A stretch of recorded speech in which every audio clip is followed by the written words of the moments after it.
I'm Sevjan. I'm the Marketing Executive for Knowledge Train. We have David with us today. So David, thank you so much for joining. The webinar will be on stakeholder engagement. The webinar will be recorded, so you will all have access alongside the transcription, the audio, and the PDF version of the slides. It will be all on our website. You will receive an email from me when all of these have been published. David will give a presentation, and then right at the end we'll have a Q&A session. So feel free to write your suggestions, your comments, anything you want David to mention in the chat, and we'll go through them right at the end. So David, over to you. Thank you very much, Sevjan. Sorry, I should have quickly checked with you, Sevjan. Interaction, can they make audio comments or is it type chat?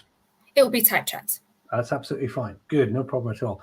Because there will be plenty of opportunity for engagement. This is an interactive session today on the topic of stakeholder engagement. Now, why is it important?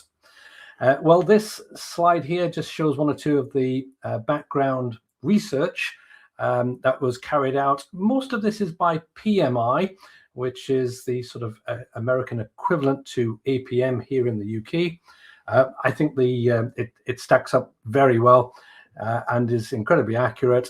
Just in terms of if you are in the project management industry, you are needed because you'll see bottom left there, a requirement for 25 million new project managers is the estimate by 2030. So clock is ticking, more are required.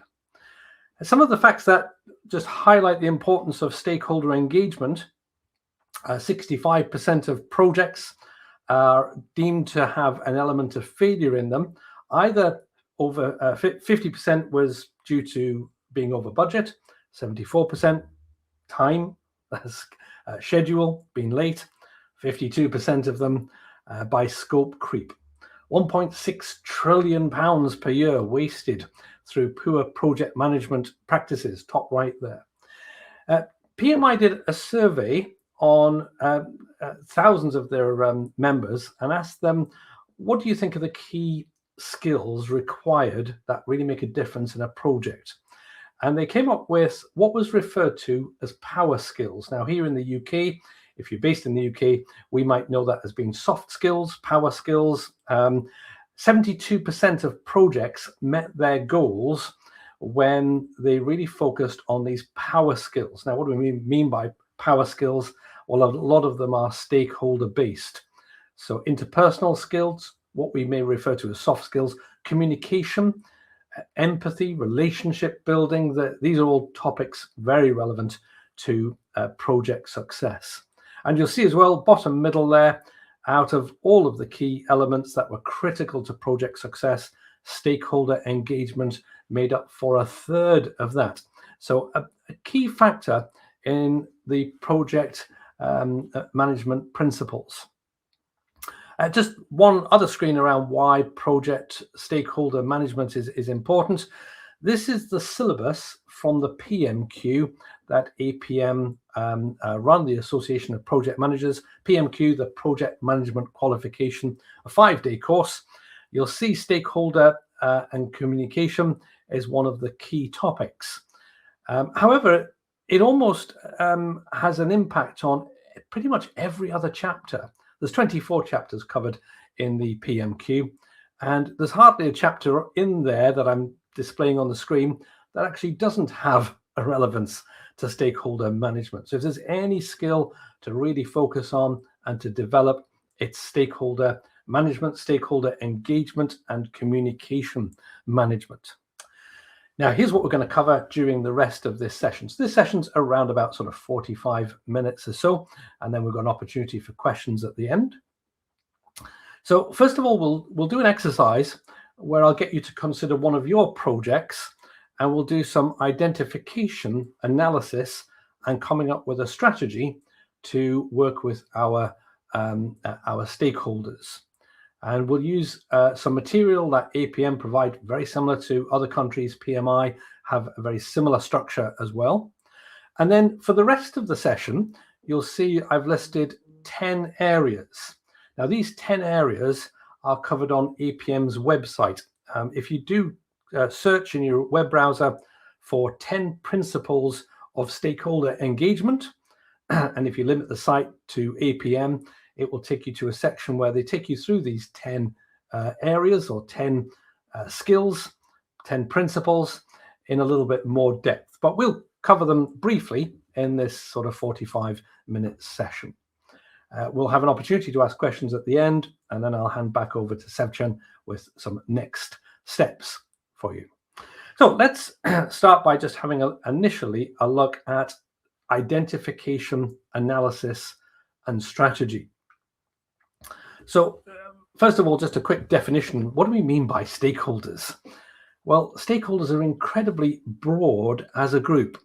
You might think of some key stakeholders, but actually a stakeholder is anyone, individual or not just an individual, but a group, an organization, an institution, who have an interest or a role in the project. And in the definition that APM give you, they also take it broader. They say it might not be just the project, it could be the program, or it might be even higher than that at portfolio level. So it's these individuals or groups who either have an interest in or a role in, or look at that last part of the sentence, or are impacted by your project. Wow, that is a much wider group than we might typically imagine. So when we do stakeholder identification, it's probably going to be a lot broader than we initially think. Now, just a little note, I should make this early on. The term stakeholder, I realize the history of that word and even the etymology of it can have negative connotations. There are some links, it is true, to colonialism. However, I think just at least it's probably a well-recognized international term that we use.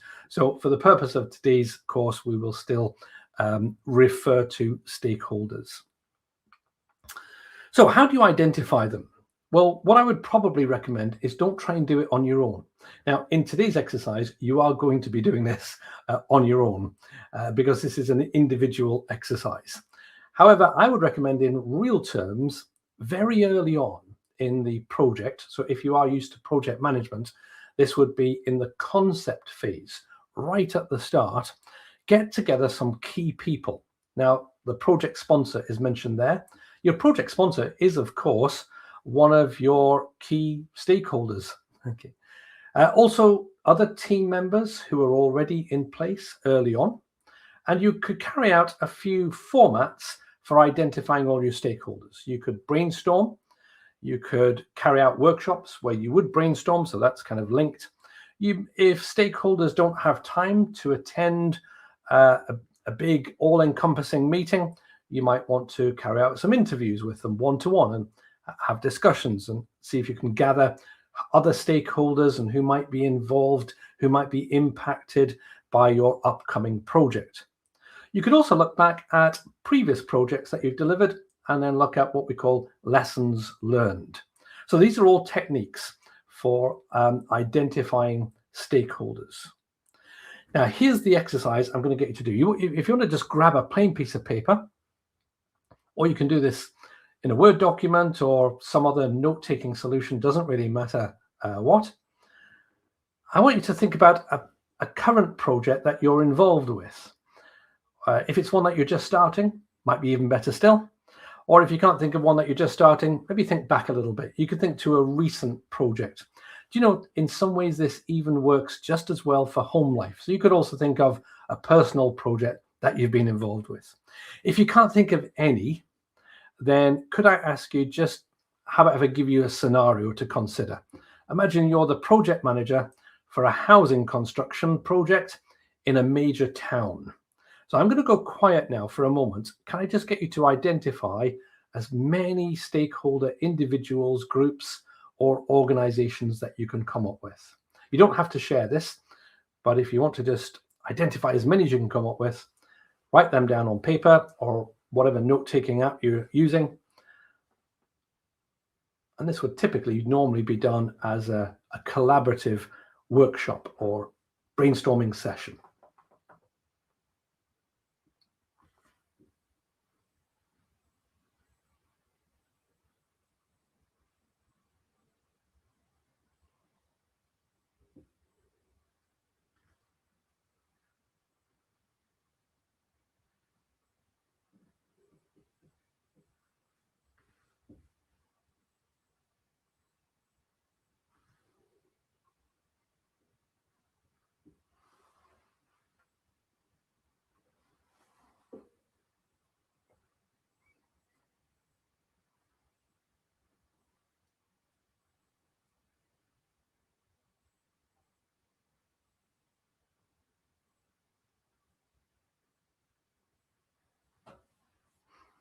I'll give you a couple of minutes for this exercise. I may witter on in the background.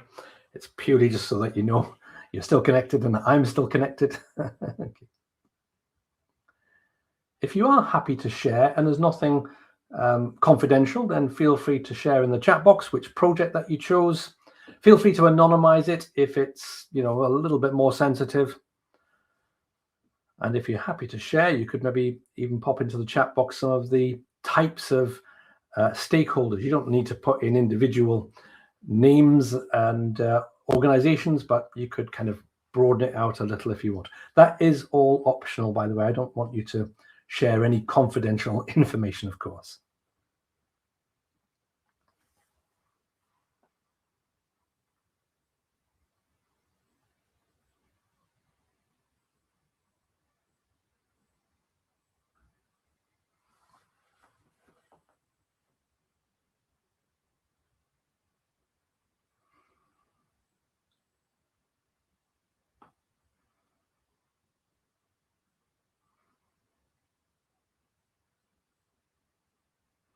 It's always a little bit tricky for me to know just how long to give you, because the reality is this would probably take, well, it could be an hour's workshop. I mean, this is an exercise you would come back to multiple times throughout your project, because you may identify new stakeholders in the definition stage.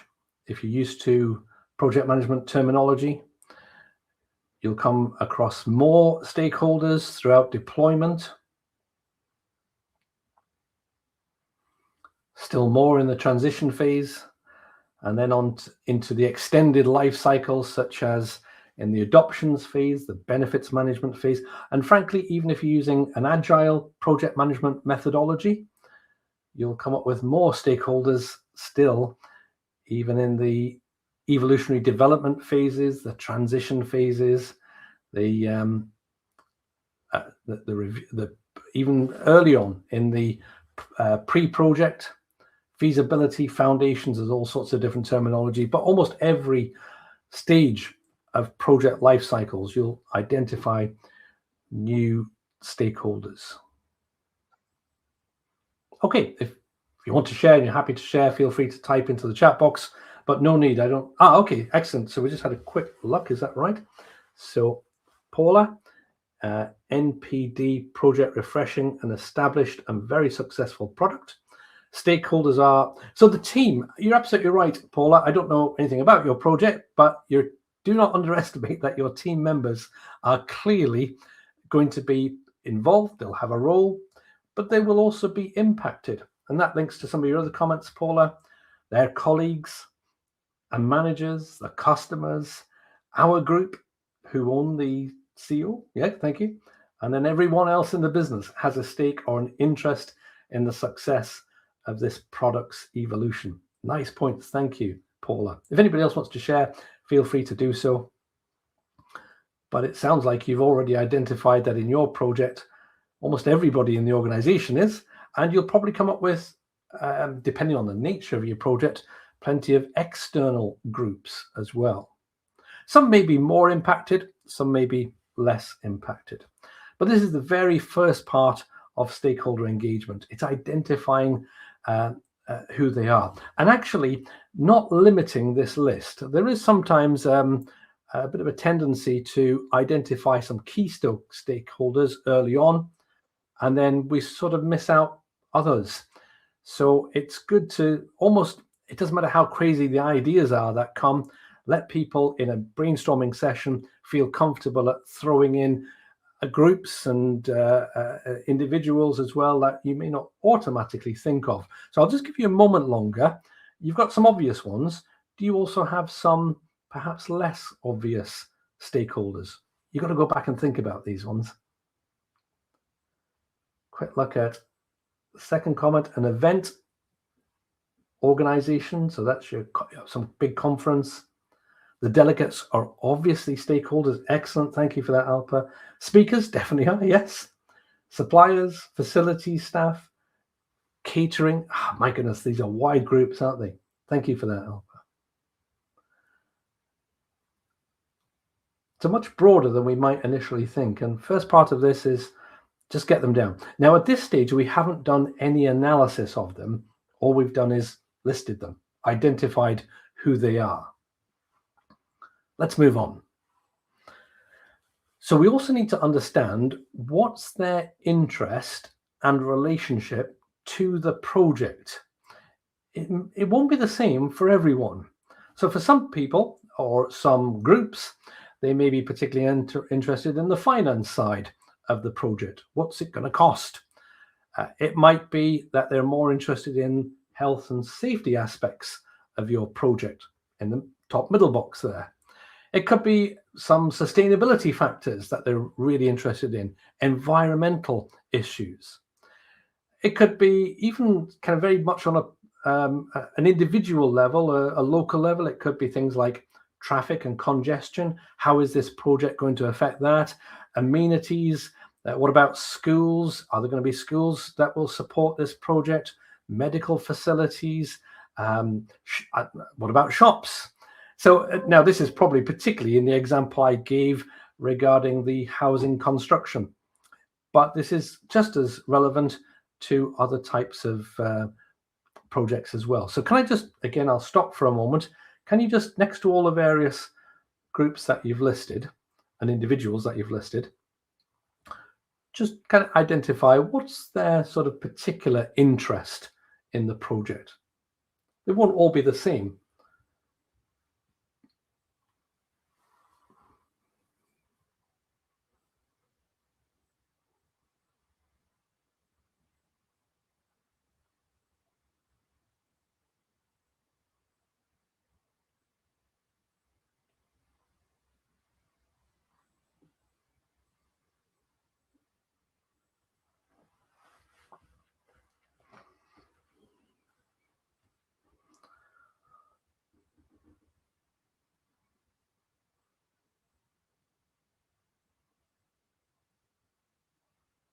Okay, and now I'm going to bring up a matrix that's designed to help you further carry out an analysis. So the early analysis was just to analyze what's their area of interest.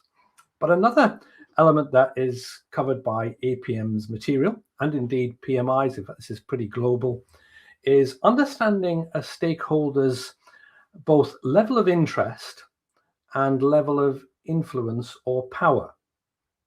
So you'll see on this kind of typical 2x2 matrix, we've got those who have low interest in the project, low power, and down in the bottom left box, top right orange box, you've got high power and high interest, and then variations within there.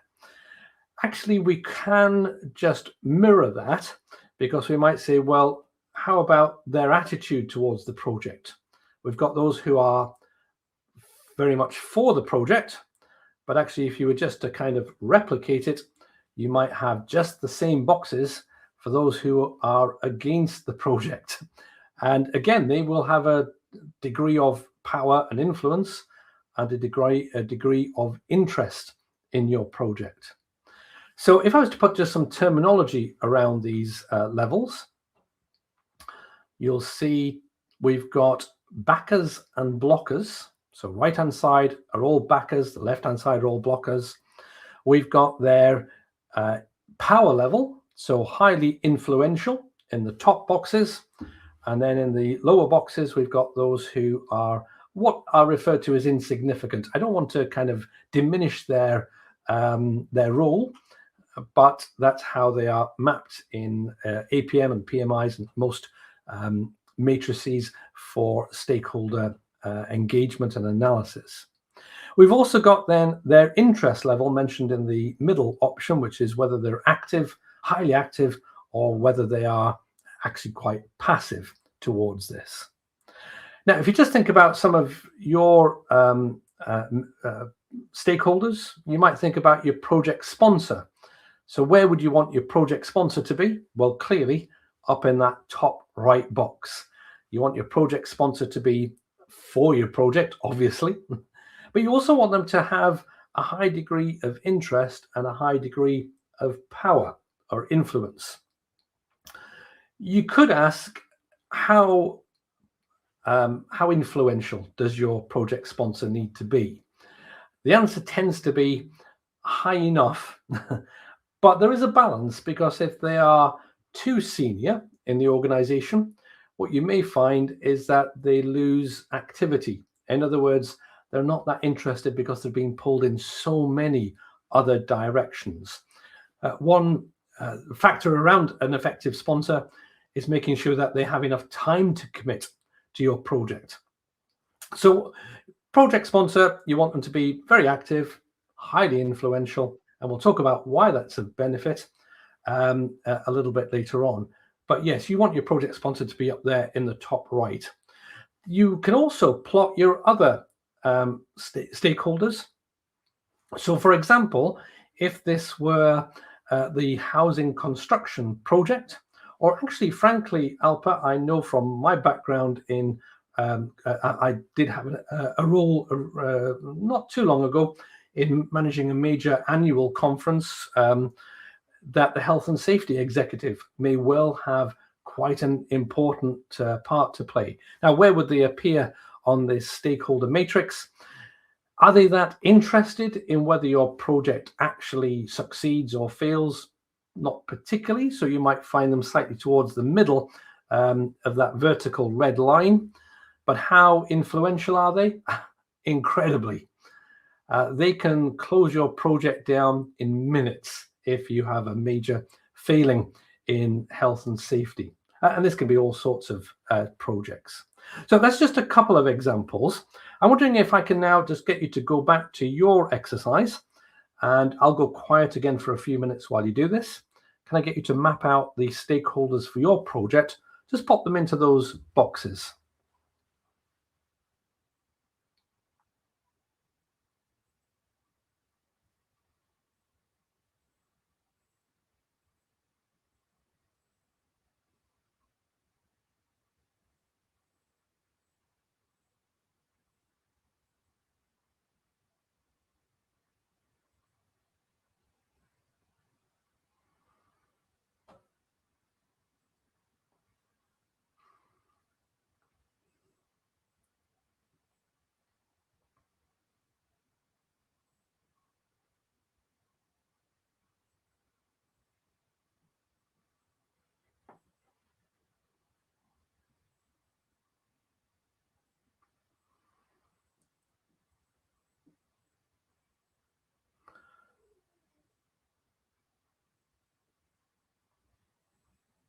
And just while you're doing that, yes, thank you, Sevchan.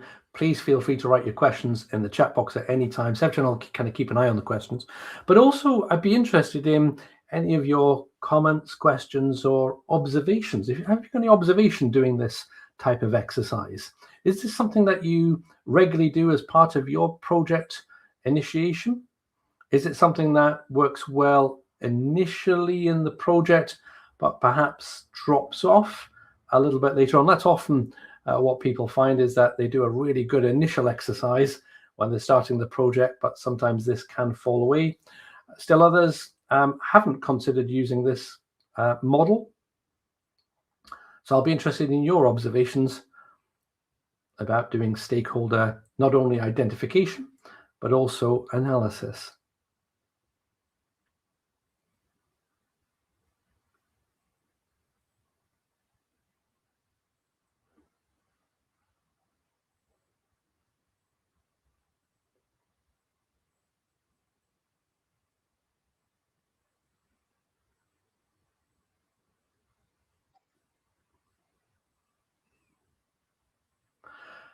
Di, yeah, great comment. Thank you. It's true. We tend to see this as a 2x2, whereas actually it is mirrored. Thank you, Di. And Paula, first time doing this, realizing I'm concerned that some might fall into influential active blockers. Wondering if you can move people into new sections with management. Paula, it's a wonderful point that you're making there. And the answer is yes, to an extent. Or rather, I would probably suggest we can help them to an extent move into a different box. I don't know what you feel, but I think managing stakeholders sounds like it's been like being able to move pawns on a chessboard, and it's not that easy. In fact, we'll comment on that in just a little moment. But yes, there are things that you can do to help. And actually, that's the purpose of this session today. Thank you, Paula. Great point, and Di as well. So that's the first part of this. And now we move into APM's 10 principles of stakeholder engagement. Now, in most cases, all I'm going to do is bring up just a single sort of slide, which is a kind of just a summary of what you'll find if you go to their website, and we'll just expand a little bit on it. But the first one, communicate, I just want to just take that a little bit further by going back to our chart. And this links in nicely to Paula's point. So you could overlay these 8 boxes with some additional terminology. In other words, how do you deal with a particular group that may be in one of these boxes? Now, up at the top left and top right, where we've got people who are highly interested and have a high degree of influence, you'll want regular engagement with these, intensive engagement. In the top middle boxes, so where they have less interest, you might simply need to keep these satisfied. In the bottom boxes there, you'll want to keep them informed if they are highly interested but of low influence. And if they're not terribly interested, so quite passive and don't have a huge, and they are insignificant as opposed to influential, you might simply need to monitor these. So those are the terms that are used. You'll see very slight different terms between high power, high interest for, as opposed to those against, regular engagement versus intensive engagement. So can I just ask you here, how would you translate some of these boxes into actual practical actions? What would you do on a day-to-day basis? What would you do for each of these boxes, or any of them, if you wish to comment?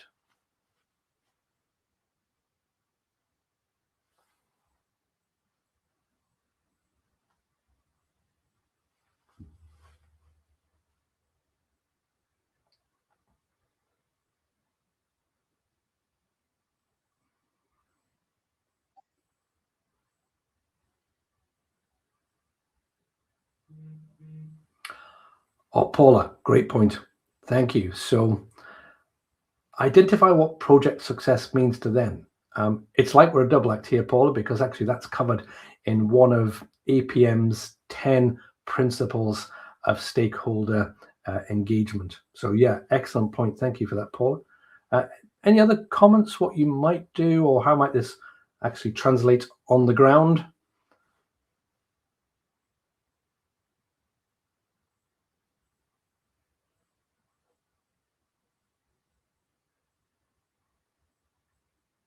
So you may find that a quick look at Thor's comment. Intensive engagement might be workshops.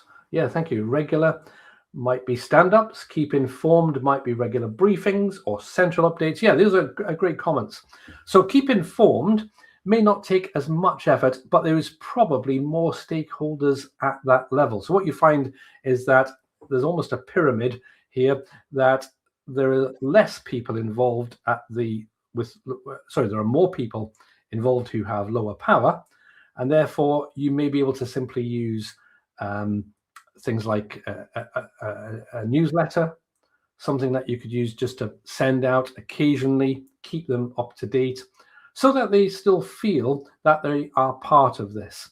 But the regular intensive engagement, those highly powerful, highly for or against, then you may well need to take a very different approach. I think Thor gives some good examples. Workshops, you might hold briefings. It might be town hall meetings, so chance for the community to engage. So much more intensive. And there's a comment coming up a bit about who might be involved from your side to help with that. So yeah, great points. Thank you, Thor. Helen, tailored communications, absolutely. So it takes a lot more effort, doesn't it, Helen, at that top level. But the time that you're saving from the lower levels can be used then for time that you can invest in those upper levels.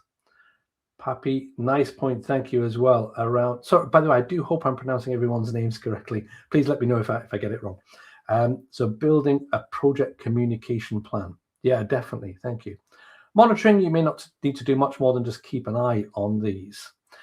Now, a good point that was kind of raised earlier by who was it? Was it Di, I think, or no, it was Paula. People can move from one box to another. Sadly, they can go in the wrong direction from your perspective as a project professional, because you could find that someone who was really for your project and they are highly influential and they're very active might start to lose trust in the project, lose interest, and they drop further left. Wouldn't it be sad if they even ended up in the against box? But there are things that you could do with good management that helps to move them from potentially the left-hand side into that right-hand side. So this is not an exercise that you just do at the beginning. It's something you need to do regularly and often. So let's look to the other 9 elements of the stakeholder engagement principles. The second one is consult both early and often. So this is so key because often at the early stages, stakeholders are not exactly clear on what your project is about. They're not sure on the purpose, the scope, what's involved, what risks there might be. So if you can enter into regular consultation, so don't just do it at the start, do it right the way through, then this can be particularly helpful. And this is the comment that we make about particularly those who are highly influential, highly active, and against your project. The very bottom option there is you might want to get your sponsor involved in helping reaching these senior stakeholders. Now, that could be both those who are towards the fore, but maybe not fully fore yet. Then again, use your project sponsor. So get the right people involved. Don't take it all on yourself. Use the whole team. Pick the right person within the team to carry out that consultation. And just a little, I mean, this is probably what you might refer to as common sense. I may put it as being advanced common sense, but don't start the process using email unless you already have a good working relationship with them. So I'll just pause for a moment. Can you just quickly look through your list of stakeholders and just identify people in your team and sphere who might be able to help you communicate with those specific individuals and groups that you've identified as stakeholders?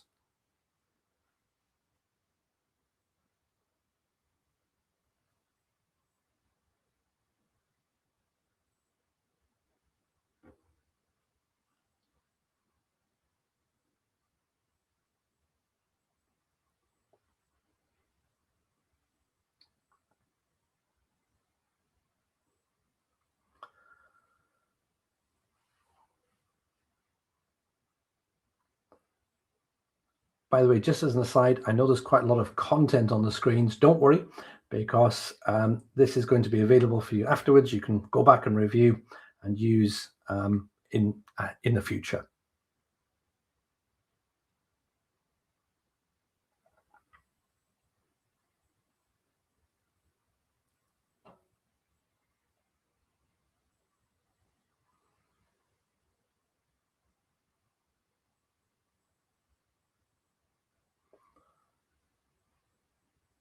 So there's a real key. The second one there, consult early and often. Don't do it all yourself. No problem, Paula. Yeah, good. Don't just do it, take it all on yourself. Use other people within your team. And as well, leverage that usefulness of the project sponsor. And that's why, again, that comment we made earlier on about the project sponsor, if they are too senior in the organization, they might not realize that actually there's quite a bit of commitment to the role of being a project sponsor. So leverage their ability to support you with those highly influential, highly active and interested parties, and particularly those who are against. So that needs intensive engagement. Nice comment as well. So donors, government officials involved in my project, beneficiaries, there can be lots of people. So I don't know what your project is, and I don't need to, but it's just a great point. Thank you there, that there are lots of different stakeholder groups and individuals, and we've also got lots of people in our team that can support you.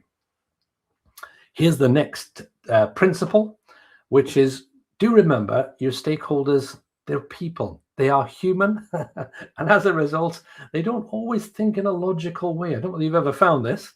Sometimes to you, this seems so reasonable. It stacks up. Surely, why would anybody have a disagreement with this view? And you find that human feelings somehow feel like they get in the way. I had an example of this just this week. I was working with, I'm delivering a PMQ this week, actually. Somebody said, do you know, we have a project which is involved with electrical power lines and putting them under landowners' farms and so on. And so they get quite a bit of money offered to allow us to do this. And you would think that the logic surely is that they would have no problem with that. And then you find that they comment, well, yeah, but there's a dog's graveyard in this field. So you have to try and think beyond your perspective and have empathy and understand their issues. You've got to try and that takes a little bit more deeper relationship building with them. You're absolutely right, Di. It's like political views on the same subject. Yeah, thank you. So remember, people are only human. Do watch for changes in their attitude. So this is why a good project manager, project professional of any level, will keep their ear to the ground and particularly identify the ones that might be at risk of moving from positive in towards one that might be against your project or suddenly become indifferent towards it. So keep that stakeholder approach that we looked at earlier on in this workshop relevant to you. Show them that you've listened and that you've heard, and how you're going to try to input their ideas into your action plan. It may not always be possible, but if you can, try to make that accommodation, and then you'll have a wider stakeholder group that are in favor of your project. Number 4, plan it. Don't leave this to chance. Careful planning is required. How might you do that? Well, it's pretty much through the steps that we've been taking you through. But did you remember we said that quite often this early analysis is done once right at the start of the project and then often gets forgotten. So remember that heat map that we showed, the kind of for and against, influence, activity. Keep that updated, review it frequently, build a plan to ensure that people feel that they're being heard and that their concerns are being addressed. Oh, a little aside, and I've just brought up on the screen now a QR code. Now, this QR code takes you straight to the 10 principles of stakeholder engagement from APM site. You can just search for it in the web browser as well. That's a direct link if you want to use your mobile phones. On there, you'll find they've also got some really good case studies, and it will be worthwhile just going back and having a look at some of their case studies. They're from quite a variety of industries, so I'm sure you can find something that's really helpful there. They talked a bit about the background, the issues, and the solution that they came up with, particularly around the topic of stakeholder engagement and stakeholder communication. So don't leave it to chance, plan this. Number 5, relationships are key. Absolutely. Just think about the network and building trust within your stakeholder groups. Understand how they all link to each other. Map relationships about who you would want various stakeholders to engage with. You might actually just want to reverse that as well. If it's possible, are there stakeholders who maybe shouldn't engage with other particular stakeholders? Sometimes it's worthwhile keeping your eye on that as well. But do always act professionally, authentically, to build that trust. Building that trust is so key. I heard a great illustration recently was that to build trust is like growing a coconut tree. To lose that trust is like the coconut falling off the tree in terms of time. So it's very quick that with some mistakes you can really quickly lose relationships. Any comments from you? Can I just widen it out and do you have any advice? What's your advice? What have you found works in building relationships with your stakeholders?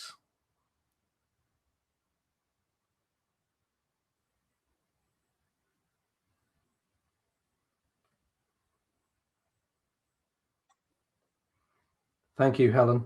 You cannot get away from that. Transparency. People will see beneath it, won't they, if we're being dishonest. Find common ground. There's a nice example. Thank you, Thor. Demonstrate that you value and recognize their viewpoints. There's so many comments, great comments coming in here. Regular communication, so keep it regular. Thank you. Spend time. There's no shortcutting that, is there, Lucy? Thank you. Cecilia, establish trust through common goals. That's great. Yeah, we may have differences. We may have some conflict. What are our common goals? Building time on that, Cecilia. Great point. Thank you. Belinda, give them your time to help facilitate their issues.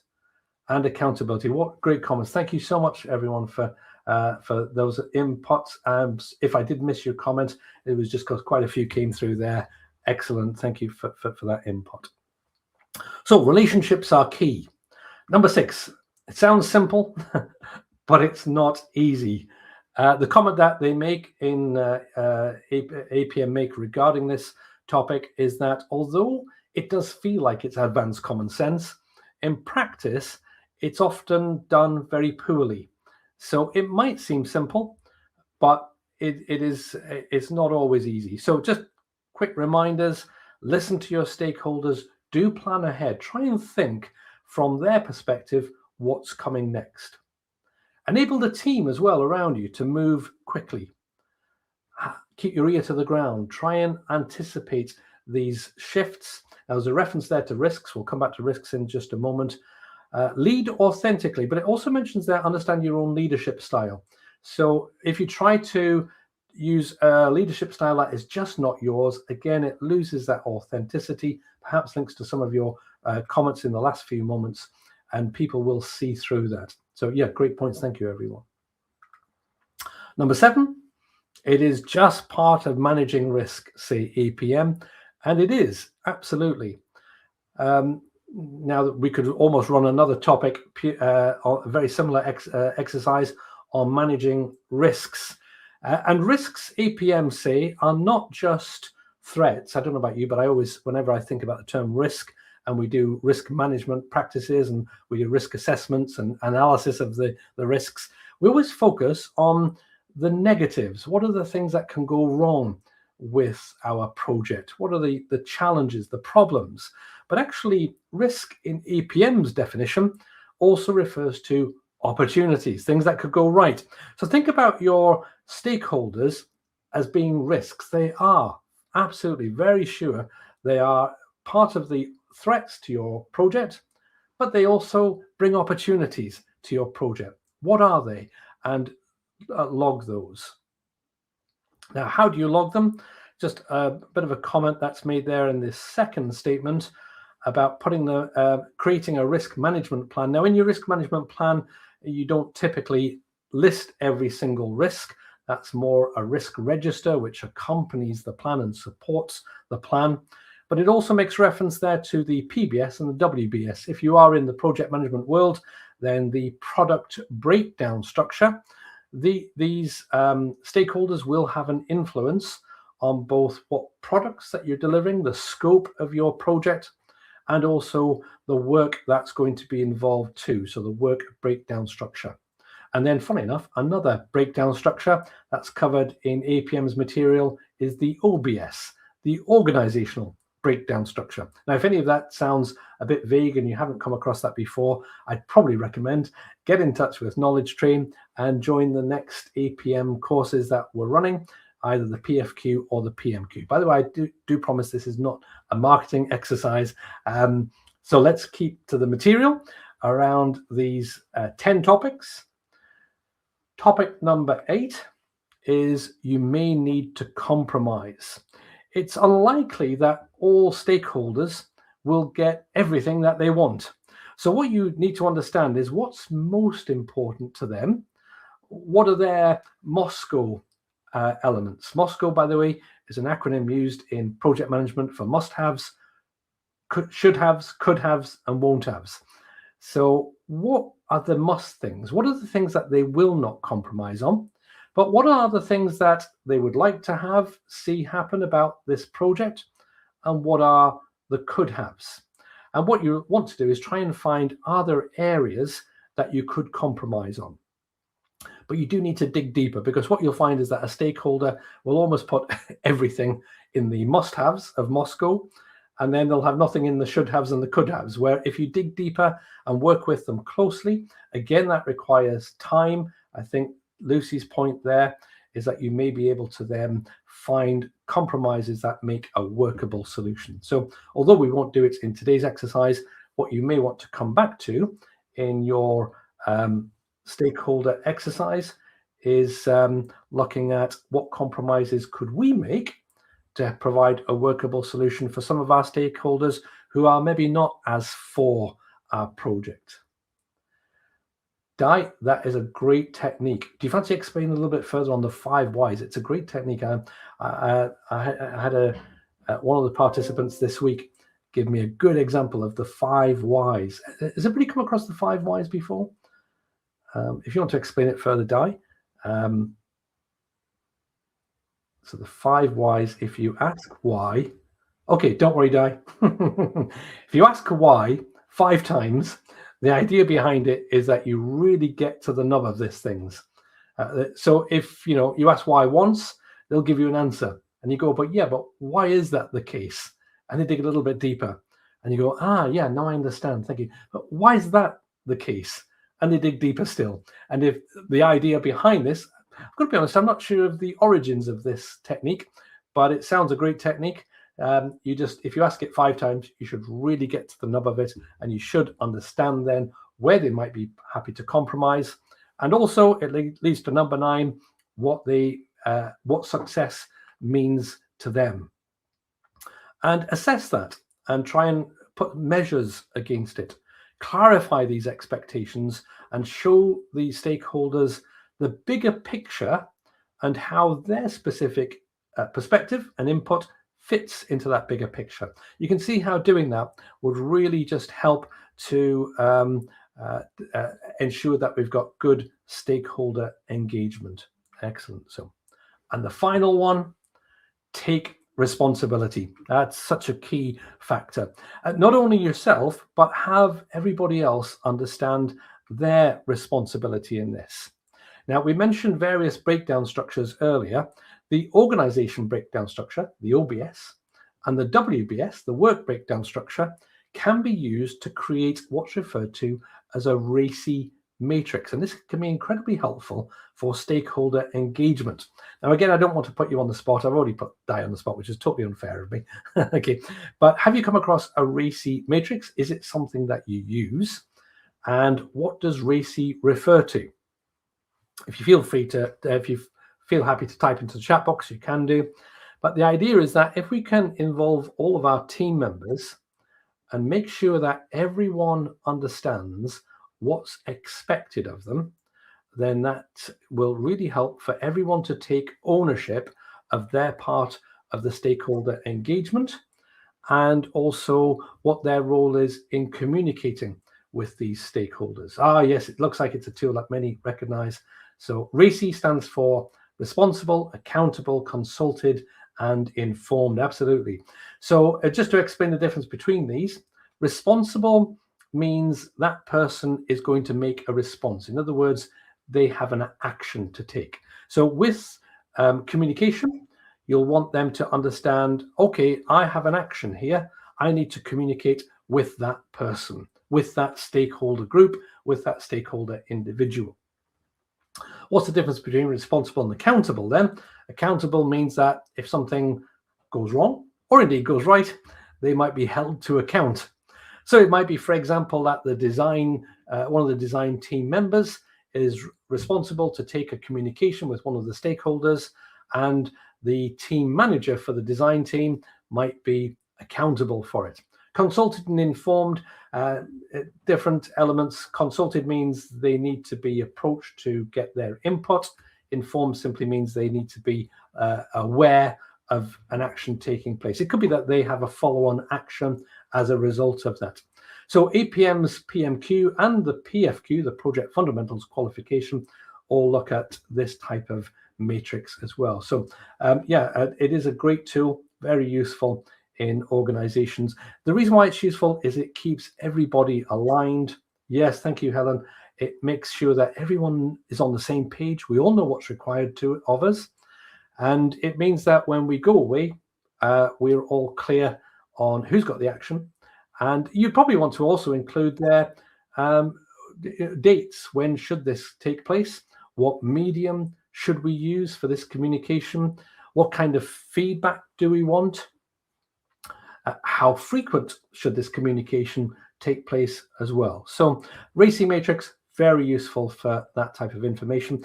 By the way, just in terms of this chart, every action, every task should have both an R and an A. The C and the I are optional. So if you do create a RACI matrix, it's nice because it helps you just to see where we've got gaps for this. You can see from my example on the screen that sometimes the R and the A can be the same person. That's not a problem. So this last one was take responsibility. It's not just one member, it's not just the project manager that has this responsibility. As we've said earlier, get everyone involved. Make sure that the team are fully equipped, that they've got the right communication tools and access to them, and also that they've all got access to this RACI matrix as well. Well, there we go. In just a little short while, we've covered the 10 key principles of stakeholder engagement. And we also did a little bit of an exercise just prior to that around identifying our stakeholders. I'm going to hand back over to Sevchan in a moment, but just finally, thank you so much for all your input. That was very helpful, and I do appreciate that. It's your involvement that makes this a success. So, let me just, while Sevchan's just kind of returning onto this, can I just quickly look at that last comment? One of my biggest challenges is getting high impact senior stakeholders to engage or respond on time.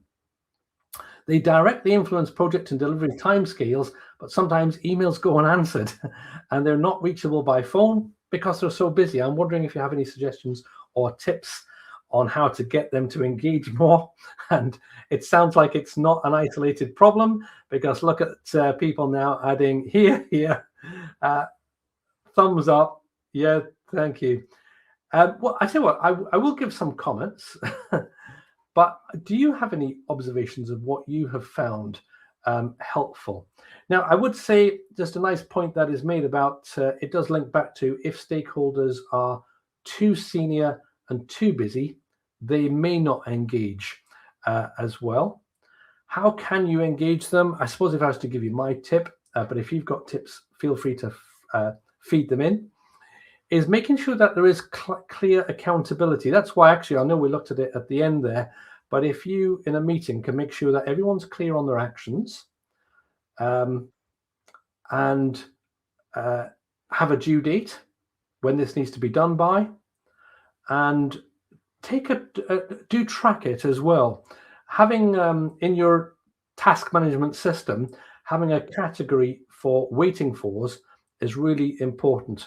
So at least you're aware of what needs to be done by who and by when. The when is clear, but to get that accountability, sometimes a meeting can be helpful where there's a wider group, but do document it, and do document if for example you've had a brief Teams call or a phone call with them and you think that you've agreed what the action is and when it was to be done by, you might want to follow that up with an email to say, hey, thanks for that discussion. Here's what I think we've agreed. You're going to contact so-and-so by, December the 10th. I look forward to your response. So it is clear, and there's an audit trail in there. So that can be helpful. And I see Helen said, physically just go and stand by their desk if necessary. Raising accountability is a real trick. Thor says this is where sponsorship is critical. It absolutely is, to drive accountability engagement. If everybody can hold each other accountable, then that is definitely useful. So make this a culture, not to be unpleasant, but that we've got clear actions at the end of a meeting or an end of a discussion, and they're documented with who it is and by when. Helen's making some good comments as well. And Di, you might use MS Teams as a way to communicate, to follow up on an email. Great, thank you. Belinda's advice, I found if they are engaged, then book a regular session with them at a time that suits them. You can then get them to answer outstanding questions and follow up in writing. Another great tip. Thank you for that, Belinda. Now, feel free to add more questions into the chat box, but I'm going to hand over to Sev-Chan as well. Thank you, Sev-Chan. Thank you, David. That was an amazing presentation. I hope everyone actually learned something new there. Can you go on to the next slide, please?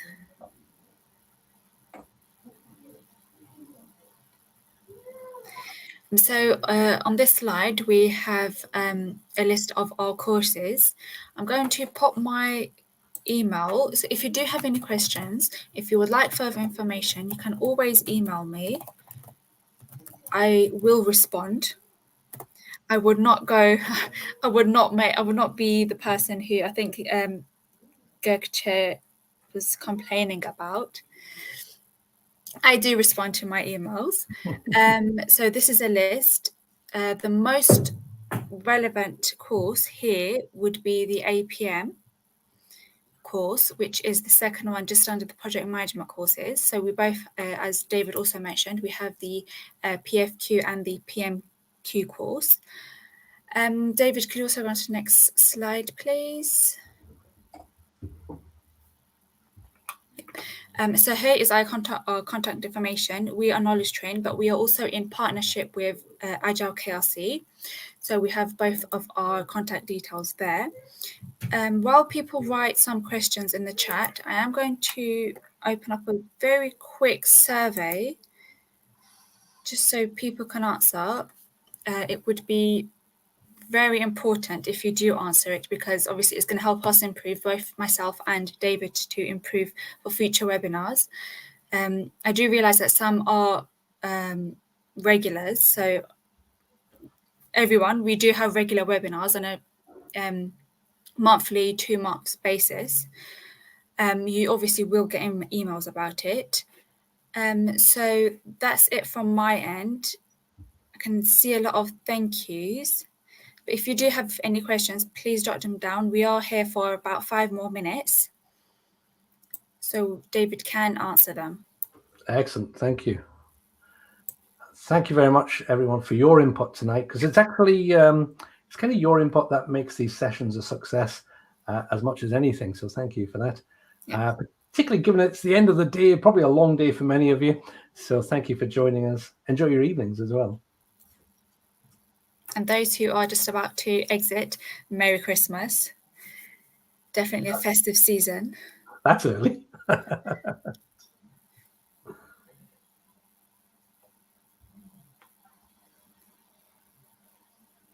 going to pop down our website as well, just because the slide is not up.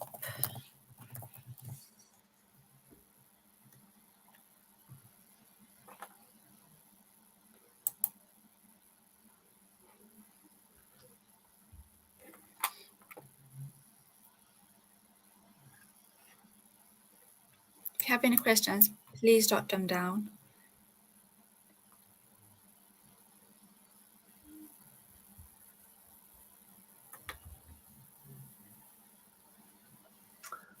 Thank you, Thor.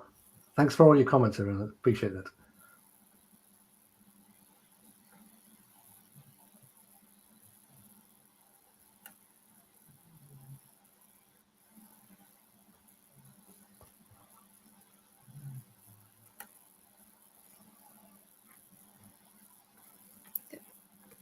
Thank you, everyone. Merry Christmas.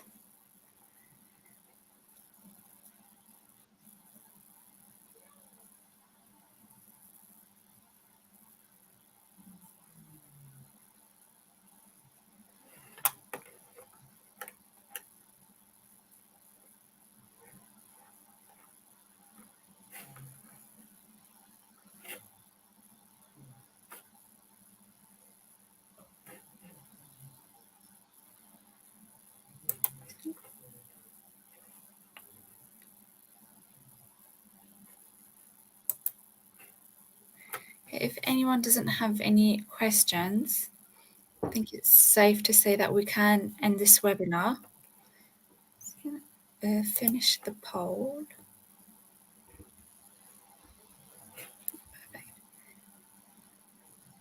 Okay, once again, this webinar is recorded and you will receive the recording most probably next week. So thank you all for joining. David, thank you so much for joining. And Merry Christmas and a Happy New Year, everyone. Thank you, Sebjan. Thank you. Bye. Bye.